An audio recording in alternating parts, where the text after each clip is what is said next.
Good afternoon, class.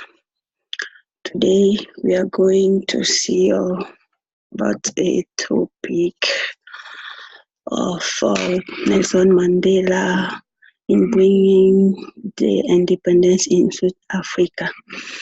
So, in this topic, we are going to share the story of Nelson Mandela.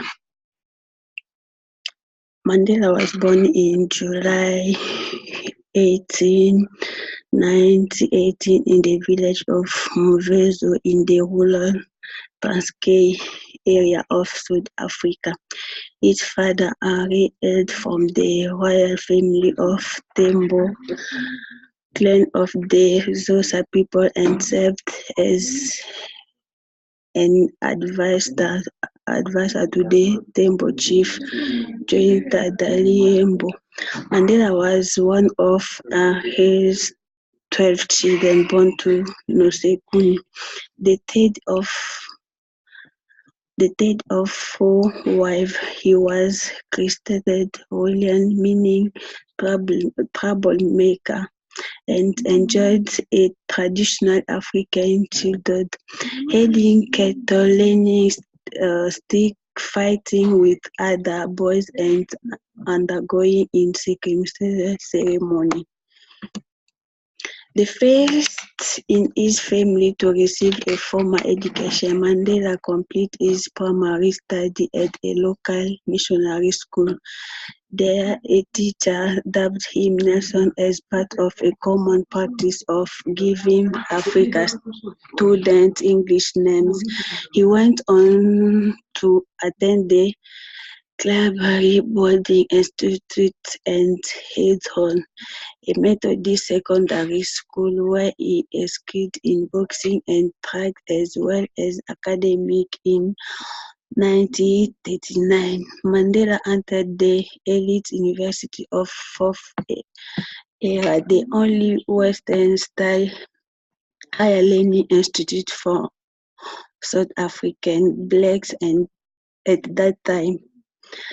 The following year, he earned several other students, including his friend and future business partner, Olive Tambo, were sent home for participating in a boycott against university policies.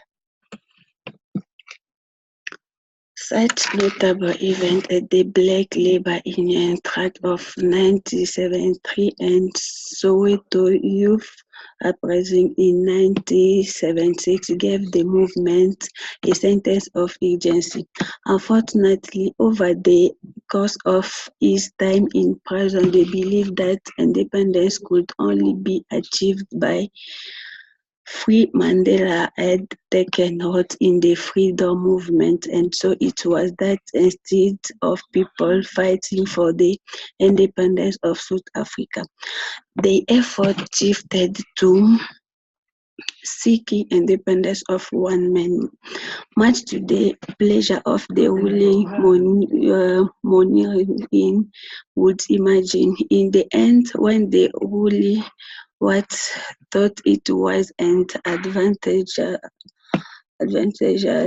to the cause, they did release Mandela. Black sang and danced.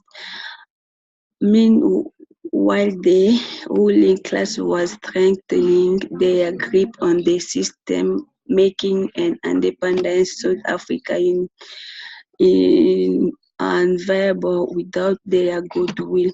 This is the only explanation to Mandela and Clark jointly received the Nobel Peace Prize, another internationally sanctioned insult to African intelligence.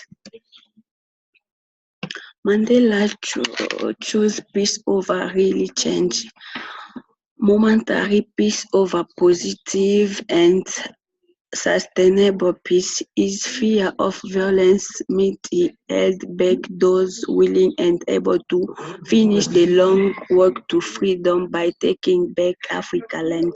He accepted peace when he went continued systematic oppression of the people he set out to emancipate in the first place.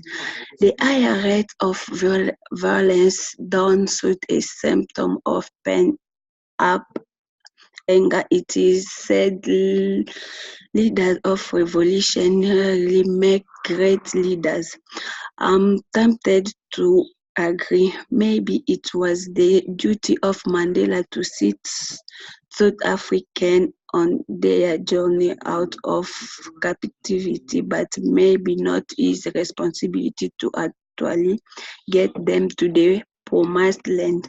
Maybe Mandela would have better served the cause by dying in prison.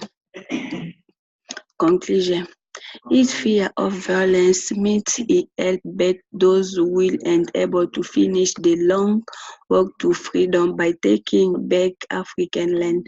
That was his role in South Africa. Thank you for understanding. Thank you for this wonderful presentation. So thank you for everyone.